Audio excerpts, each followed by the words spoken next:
Welcome to Beantown Fantasy Football. We've been off for a couple of weeks, but we're back, coming back strong for Week 13 to help you with your playoff push. We're going to start it off with a wide receiver edition this week. Let me introduce the players. We got the Jaker, we got BG, I'm Mark Fury. Ace Wonder couldn't be with us this week. BG, tell him why. Last time I seen him, he was picking up a candy bar next to a Dodge Ram van on Dot Ave.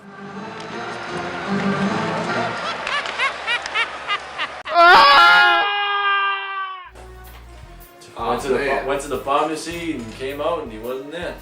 Thought he would have learned by now. Well, we certainly wish him the best. Hopefully he'll be back with us sometime soon. Yeah, hopefully he hasn't had some Asian guy throwing Skittles at him while he's handcuffed in the back. One can only hope. That would be a small problem. But anyway, on to our picks. BG, who do you like at wide receiver this week? Oh, I'll tell you what.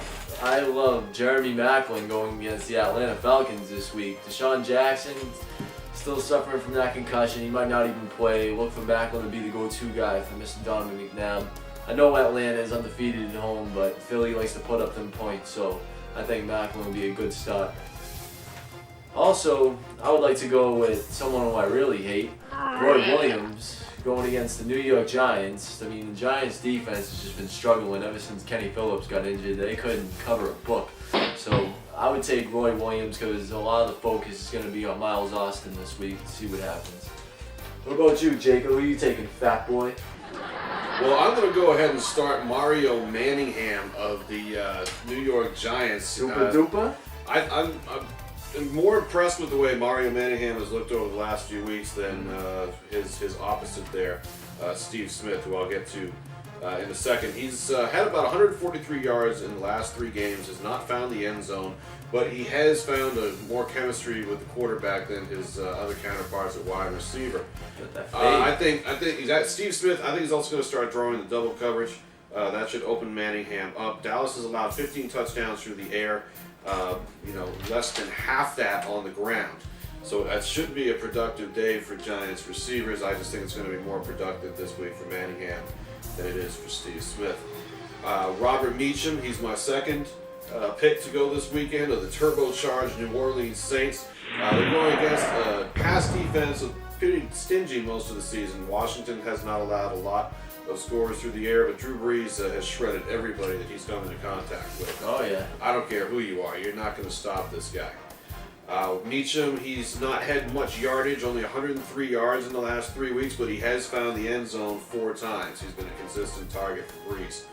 And I think he's a great red zone target. He could be good for, 80 to 100 yards and a score this week as well.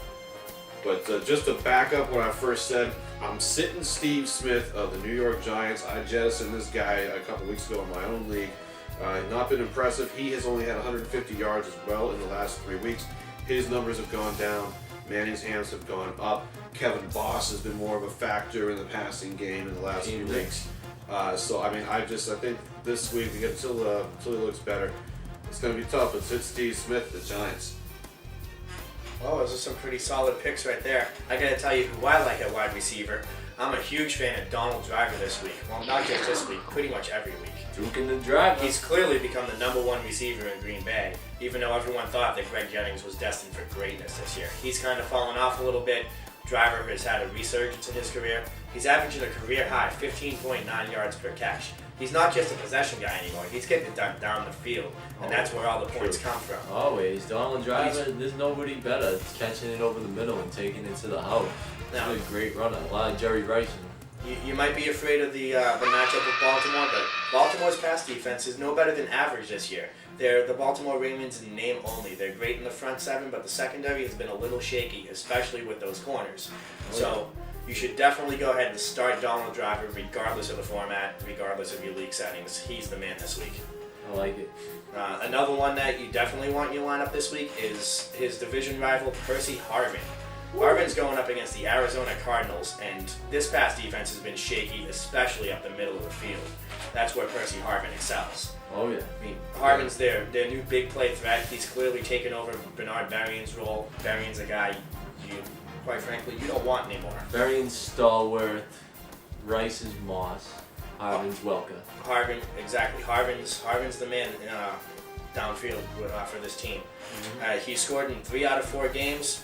This week he's going to make it 4 out of 5. I think so too. And then on the other end of that, I don't like Devery Henderson this week. You think, oh, the Washington Redskins are terrible, but who has the top pass defense in the NFL? Washington. The Washington Redskins. Devery Henderson, he puts up the big numbers. He had a huge game on Monday night against the Patriots, but he only has 2 touchdowns all year. And one of those touchdowns was in blown coverage against New England. It was just a pathetic play, and it was more to do with New England just forgetting about him than him really doing anything. Yeah. I mean, not to take anything away from him, he played great. He did everything he was supposed to, but you can't rely on that when you're coming into the fantasy playoffs. This is a guy who could give you a goose egg on any given week. He's done it before. He did it 2 weeks ago. So, sit Devery Henderson. There's definitely better players out there. Yes. Now, we never got to BG's sit, man. Who are you sitting? Oh, BG this week is sitting Santana Moss against the Saints. Saints look pretty good with the pass coverage last week on Randy and Welker. So I mean, Washington's fucking awful. Like they can't move the ball for their life. And if they are gonna throw the ball, Santana Moss will probably be double and triple covered anyway. So sit him. I know he's got a big name. He's probably if he's one of your only starting receivers and you have some other bum with no name, start the bum with no name over Santana this week. You can get a guy like Jason Avant off the free agent list, and That's a great pickup. he's right a better there. pickup than Santana Moss. Moss is a guy who's routinely giving you 20, 30 yards. He got into the end zone last week, but who cares? He's not going to do it 2 weeks in a row. Yeah, Washington can't score a touchdown 2 weeks in a row. Well, maybe they can, but it might be on the ground or on defense. On defense. I think it's going to be on the ground. And that'll do it for the wide receiver edition of Week 13 Beantown Fantasy Football. We'll be back with quarterbacks, running backs, and maybe a little more after that. Keep watching.